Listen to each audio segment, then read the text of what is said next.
नमस्ते दोस्तों, math GK GI channel में आप सभी का फिर से स्वागत है।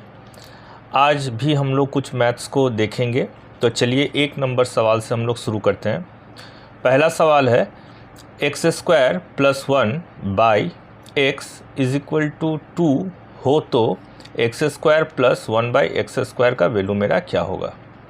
तो इस तरह के सवाल को देखने से लगता है जो मुझको फार्मूला कहीं पे पुट करना पड़ेगा, ऐसा कोई बात नहीं है। देखिए, इस तरह का जब कुछ सवाल रहेगा तो हम लोग बिना फार्मूला पुट करते हुए ही इसको कर सकते हैं। जैसे मान लीजिए अगर हम लोग यहाँ x का वैल्यू 1 पकड़ लेते हैं तो क्या होता है। 1 का वैल्यू अगर पकड़ लेंगे, मान लीजिए लेट कर लेते हैं, जो x का वैल्यू अगर हम लोग 1 पकड़ लेते हैं तो ये 1 का स्क्वायर कितना हो जाएगा, 1 हो जाएगा। 1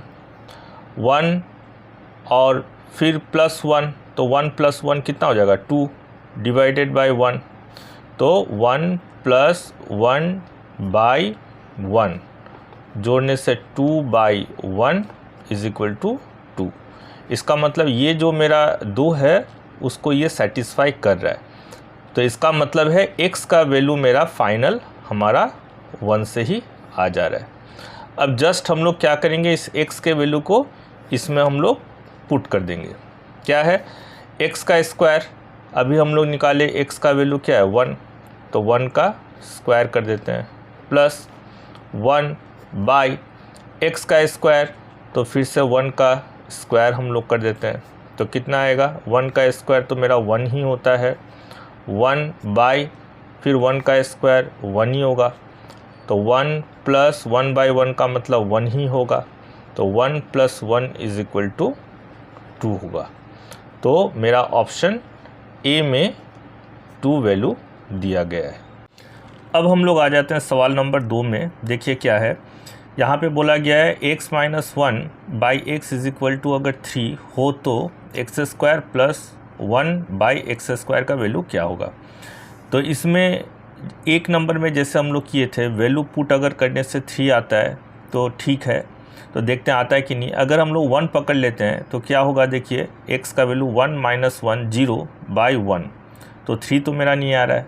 फिर -1 पकड़ के भी अगर करते हैं तो -1 मिल के -2 हो जाएगा, बाय -1 तो कट के 2 नहीं आ रहा है। तो जब हमको इस तरह से लग रहा है जो नहीं आ रहा है, तब हम इसका कैलकुलेशन ही कर लेंगे तो बेहतर रहेगा।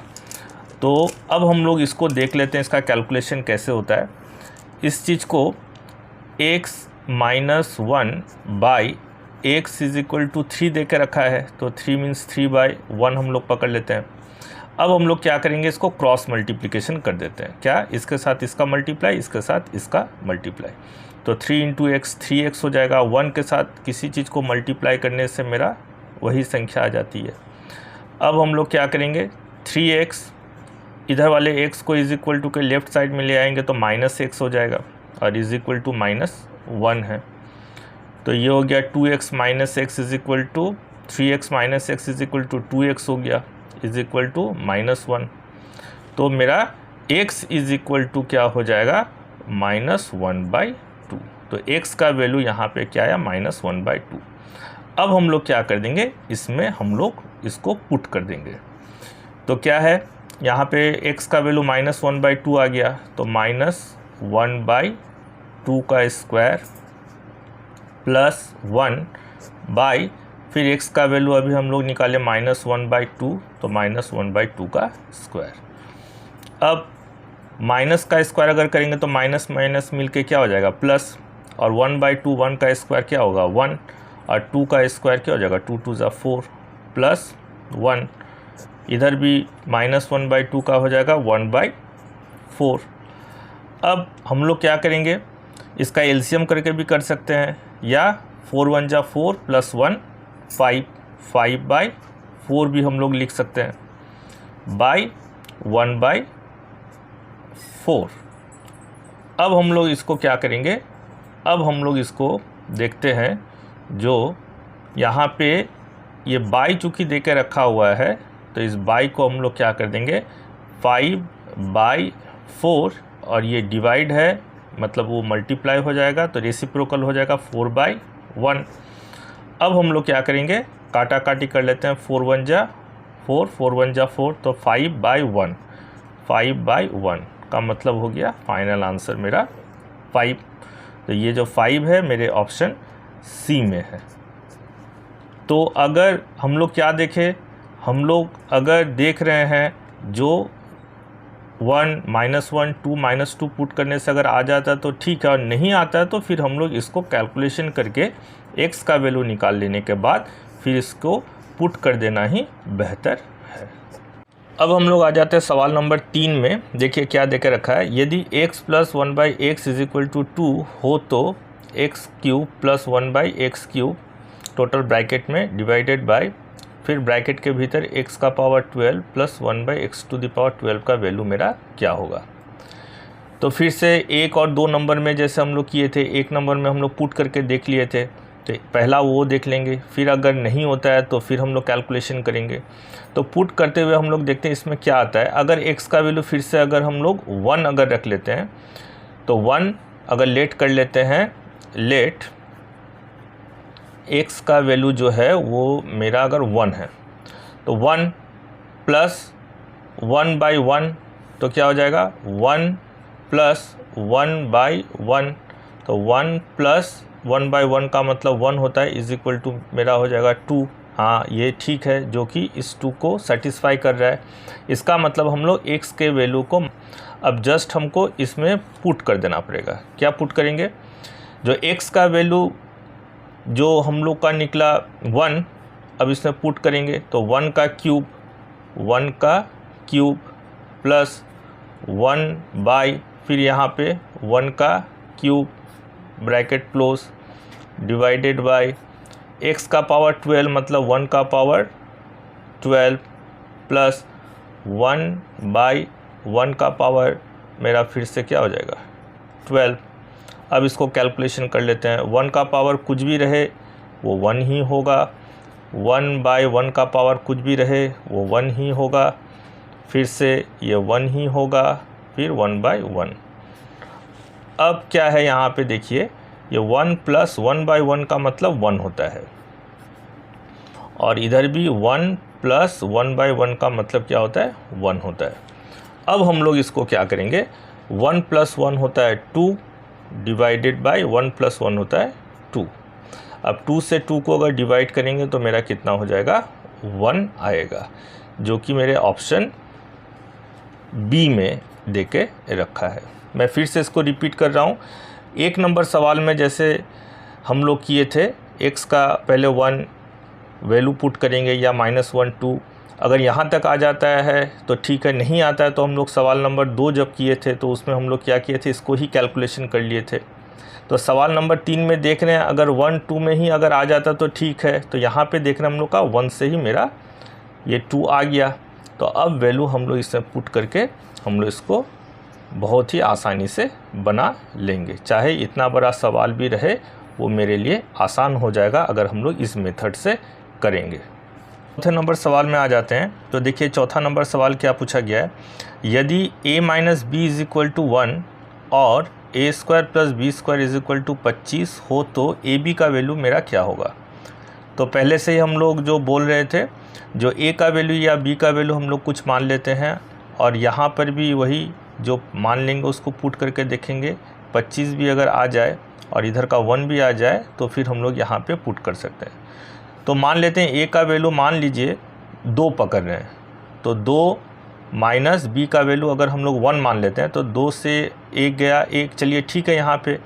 लेकिन यहाँ पे जब हम लोग पुट कर रहे हैं तो 2 का स्क्वायर 4 होता है और 1 का स्क्वायर 1 होता है, तो 2 का स्क्वायर 4 मीन्स 4 + 1 = 5। यहाँ पे तो नहीं पुट हो रहा है, लेकिन इस तरह से 2 3 करते हुए जब हम लोग देख रहे हैं जो a का वैल्यू अगर हम लोग मान लेते हैं 4 और b का वैल्यू अगर हम लोग मान लेते हैं 3, तो क्या सेटिस्फाई हो रहा है, देखते हैं। 4 से 3 गया, 4 - 3 तो 1, चलिए ठीक है। अब ये 4 का स्क्वायर, अभी जो a का वैल्यू 4 पकड़े थे, 4 का स्क्वायर मतलब 16 और 3 का स्क्वायर का मतलब हो गया 9, तो 16 और 9 जोड़ने से 25। तो इसका मतलब हाँ ये सेटिस्फाई मेरा कर रहा है। तो ये भी सेटिस्फाई होना चाहिए और ये भी सेटिस्फाई होना चाहिए। तो ए का वैल्यू से मेरा 4 आया और बी का वैल्यू 3। अब हमको जस्ट इस ए बी में हमको बिठा देना है। ए का वैल्यू मेरा 4 और बी का वैल्यू मेरा 3, तो 4 तिया 12, तो फाइनल आंसर मेरा आ जाएगा 12, जो कि ऑप्शन बी में दे के रखा है। अब हम लोग आ जाते हैं 5 नंबर सवाल में। देखिए 5 नंबर सवाल क्या है, बोल के रखा है जो एक वर्गाकार मैदान की परिधि 160 मीटर है तो इसका क्षेत्रफल क्या होगा। तो मतलब एक वर्गाकार कोई मैदान है, उस मैदान की परिधि 160, मतलब ये एक भुजा, ये भुजा, ये भुजा, ये भुजा, चारों भुजाओं को अगर जोड़ लेते हैं तो उसकी लंबाई कुल 160 मीटर हो जाएगी। अब हमको निकालने के लिए कहा गया है जो तब उस मैदान का क्षेत्रफल क्या होगा। तो ठीक है, क्षेत्रफल का फॉर्मूला क्या होता है, मैदान का क्षेत्रफल जो निकालना है जो कि वर्गाकार के माप का है वो होता है भुजा का स्क्वायर। तो पहले हमको भुजा निकालना है तो फिर उसका स्क्वायर फिर हम लोग कर पाएंगे। तो हम लोग वर्गाकार मैदान की परिधि से हम लोग पहले भुजा निकालेंगे। तो भुजा वर्गाकार माप के मैदान की भुजा निकालने का जो फॉर्मूला है, ये जो परिधि दे के रखी हुई है 160, उसमें टोटल 1 2 3 4 भुजाएं होती है, तो 4 से हम लोग इसको काट देते हैं। तो 4 4 16 और 0, तो 40 मीटर की एक एक भुजा हो गई। मतलब ये भी 40, ये भी 40 मीटर, ये भी 40 मीटर और ये भी 40 मीटर। जब हमको भुजा प्राप्त हो चुका है तो अब हम लोग इसके क्षेत्रफल को निकाल सकते हैं। तो क्षेत्रफल का फॉर्मूला क्या होता है, क्षेत्रफल वर्गाकार मैदान का क्षेत्रफल, तो क्षेत्रफल हो जाएगा भुजा का स्क्वायर। तो अभी हम लोग भुजा निकाल लिए हैं 40 मीटर उसका स्क्वायर। तो 40 मीटर का स्क्वायर मतलब 40 को 2 बार मल्टीप्लाई करना है, 40 गुना 40, और मीटर का स्क्वायर मतलब मीटर स्क्वायर। तो 40 और 40 को गुना करने से 1600 मीटर स्क्वायर। तो इसका मतलब इस वर्गाकार मैदान की जो क्षेत्रफल होगा वो होगा 1600 मीटर स्क्वायर, जो कि ऑप्शन मेरे बी में दे के रखा हुआ है। तो 6 नंबर सवाल क्या है देख लेते हैं। एक वर्ग का विकर्ण 15√2 सेंटीमीटर है तो वर्ग का क्षेत्रफल क्या होगा। इस बार हम लोग का वर्ग का विकर्ण दे के रखा है। वर्ग का विकर्ण का मतलब क्या हो गया, मान लीजिए अगर ये एक वर्ग है तो ए बी सी डी इसका अगर नाम रख देते हैं, तो विकर्ण का मतलब हो गया उसका अपोजिट जो पॉइंट है अगर मिलाते हैं जो स्ट्रेट लाइन, तो उसको हम लोग बोलते हैं विकर्ण, या इंग्लिश में डायगोनल हम लोग बोलते हैं। तो इस विकर्ण की लंबाई ही हमको देकर रखा है 15√2 सेंटीमीटर का। तो फिर हमको वर्ग का पूरा क्षेत्रफल निकालना पड़ेगा। तो वर्ग का क्षेत्रफल निकालने का जो फॉर्मूला होता है, अगर विकर्ण अगर रहेगा तो फॉर्मूला होता है क्षेत्रफल निकालने का फॉर्मूला। तो ये हो गया विकर्ण का स्क्वायर बाय 2, मतलब ये हो गया विकर्ण जो रहेगा उसका हम लोग कर देंगे स्क्वायर बाय 2। तो यहाँ पे हमारा विकर्ण जो देकर रखा वो 15√2 है, 15√2 सेंटीमीटर है, उसका स्क्वायर लगा देते हैं बाय 2। अब 15 का भी स्क्वायर होगा, √2 का भी स्क्वायर होगा और सेंटीमीटर का भी स्क्वायर होगा। तो 15 का स्क्वायर मतलब 15 को अगर 2 बार मल्टीप्लाई करते हैं तो कितना होगा, 15 गुना 15 से 225 आएगा। और √2 का अगर स्क्वायर करते हैं तो वो मेरा 2 आ जाएगा।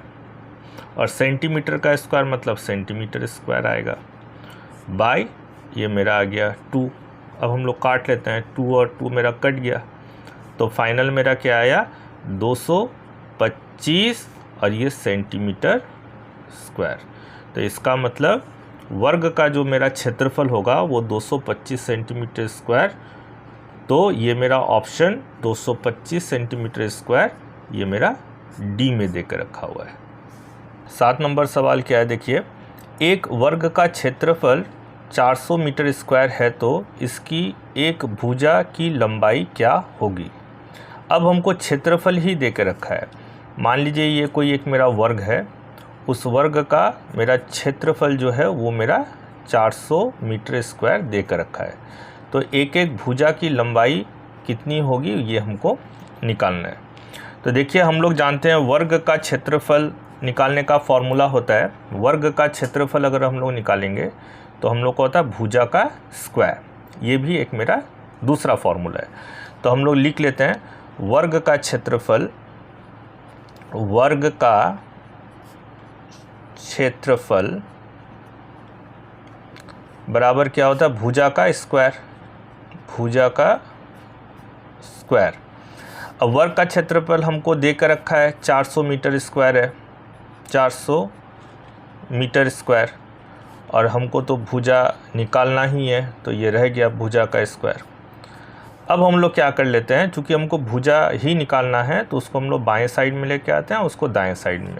तो इसके लिए कोई साइन मेरा चेंज नहीं होता है। तो हम लोग इसको लिख सकते हैं भुजा का स्क्वायर बराबर 400 आ गया मीटर स्क्वायर। तो सिर्फ हमको भुजा निकालना है, भुजा, ये स्क्वायर को हटाना है। तो अगर इधर स्क्वायर हटा देते हैं तो उस साइड में हमारा रूट आ जाएगा। तो 400 मीटर स्क्वायर। अब 400 का अगर हम लोग रूट करके कैलकुलेशन निकालते हैं तो वो होता है 20। अब मीटर स्क्वायर से सिर्फ मेरा मीटर आ जाएगा। तो इसका मतलब एक एक भुजा की जो लंबाई होगी वो होगा 20 मीटर करके, एक एक भुजा की लंबाई। तो ये ऑप्शन मेरे बी में देके रखा हुआ है। अगर आप लोग को रूट निकालने में दिक्कत हो रहा हो तो मुझे कमेंट कीजिएगा, मैं रूट निकालना भी बहुत आसान तरीके से सिखा दूंगा। देखिए 8 नंबर सवाल क्या पूछा गया है, दो वर्गों का क्षेत्रफलों का अनुपात 1:4 हो तो उनके भुजाओं का अनुपात क्या होगा। बोलने का मतलब है यहाँ पे मेरा 2 वर्ग देके रखा हुआ है, 2 वर्ग है। अब इन दोनों जो वर्ग है, वर्गों का क्षेत्रफल का अनुपात 1:4 में है। इन दोनों वर्गों का क्षेत्रफल का अनुपात है, ये है 1:4 में। तो अब हमको कहा गया है इनके तब भुजाओं का अनुपात क्या होगा, इनके 2 भुजाओं का अनुपात क्या होगा। तो ठीक है, हम लोग क्या कर लेते हैं, पहले इनको भुजाओं को हम लोग कुछ मान लेते हैं। तो मान लेते हैं जो पहले वाला जो वर्ग है इसकी एक भुजा हम लोग A1 मान लेते हैं, और जो दूसरा वर्ग है उसकी एक भुजा A2 मान लेते हैं। तो हम लोग पहले वाले मैथ से हम लोग क्या जाने, जो क्षेत्रफल निकालने का मतलब होता है भुजा का स्क्वायर। तो इसका अगर हम लोग क्षेत्रफल निकालेंगे तो भुजा का स्क्वायर मतलब A1 है, तो A1 का हम लोग क्या कर देंगे स्क्वायर, तो इसका क्षेत्रफल निकल आएगा। और फिर इसके भी अगर क्षेत्रफल को निकालेंगे तो इसकी भी भुजा का स्क्वायर करेंगे। तो इसकी एक भुजा मेरी क्या है, मेरी एक भुजा है A2, तो फिर उसका स्क्वायर कर देते हैं। तो इससे मेरा क्या निकला है, पहले वर्ग का क्षेत्रफल और दूसरे वर्ग का क्षेत्रफल का अनुपात हम लोग निकाल लिए, जो कि यहाँ पे हमको दे के रखा हुआ है 1:4। तो ये इसके बराबर हो गया।